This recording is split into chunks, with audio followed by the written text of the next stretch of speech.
Dear students, हमने family Malvaceae के पौधों के वेजिटेटिव कैरेक्टर्स और फ्लोरल कैरेक्टर्स के बारे में विस्तार से पढ़ा है।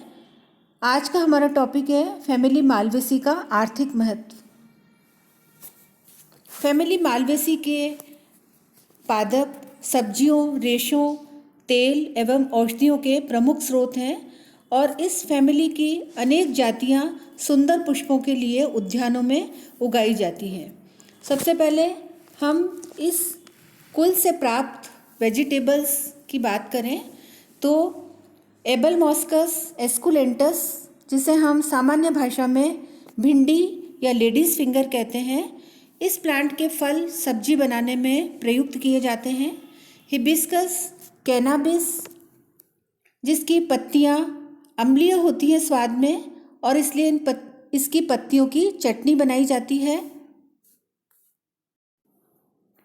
हिबिस्कस सीरियकस, इसकी पुष्प कलिकाएं अम्लीय होने के कारण खाने में प्रयुक्त होती है। हिबिस्कस सबदरिफा, इसके जो अनुबाही दल पुंज होते हैं या एपिकैलिक्स, यह मांसल होते हैं और चटनी बनाने के लिए काम में लिए जाते हैं। अब हम रेशे या फाइबर्स की बात करते हैं तो मालवेसी फैमिली के कई प्लांट्स कपास और सन जैसे महत्वपूर्ण रेशों के प्रमुख स्रोत हैं। सबसे पहले हम बात करते हैं कपास की। तो कपास जो होता है वह गोसिपियम से प्राप्त होता है। गोसिपियम के बीज लंबे व घने रोमों से ढके हुए रहते हैं, जो कॉटन या कपास का मुख्य स्रोत है। कपास की किस्म रेशे की लंबाई पर निर्भर करती है।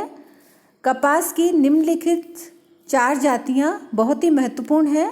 फर्स्ट है गोसिपियम आर्बोरियम वैरायटी नेडम, या जिसे हम गोसिपियम बार्बेडेंस भी कहते हैं। इससे प्राप्त कपास इजिप्शियन कपास या समुद्र टापू कपास कहलाती है। इसके रेशे लंबे होते हैं और इसका मूल्य भी सर्वाधिक होता है।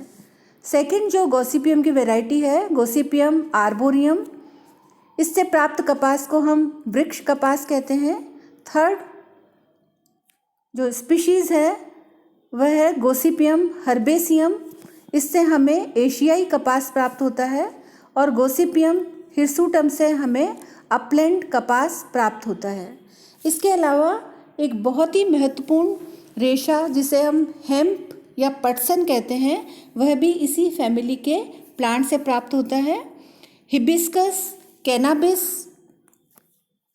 से हमें पटसन प्राप्त होता है, जिसका उपयोग हम रस्सी बनाने में और बोरे बनाने में करते हैं।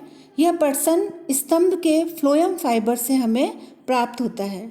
इसके अलावा साइडा, यूरिना, थेस्पेसिया की विभिन्न जातियों से भी हमें थोड़ा कम किस्म का रेशा प्राप्त होता है। इसके बाद हम बात करते हैं शोभाकारी पादप या ऑर्नामेंटल प्लांट्स। ये ऑर्नामेंटल प्लांट्स निम्नलिखित हैं। हिबिस्कस रोजा साइनेंसिस, या जिसे हम गुड़हल कहते हैं, एल्थिया रोजिया या हॉलीहॉक, थेस्पेसिया पापुलिया, जिसे पारस पीपल कहते हैं, मालविस्कस कोंजेटाई, जिसे जासूल कहते हैं, और हिबिस्कस म्यूटाबिलिस, जिसे गुल अजायब कहते हैं। तो ये जो प्लांट्स हैं, ये प्लांट्स अपने सुंदर पुष्पों के लिए उद्यानों में उगाए जाते हैं। अब हम इस जाति के तेल उत्पादक पौधों की बात करते हैं। तो एबलमॉस्कस मॉस्केटस जो प्लांट है, इससे प्राप्त सुगंधित तेल इत्र आदि बनाने में प्रयुक्त होता है।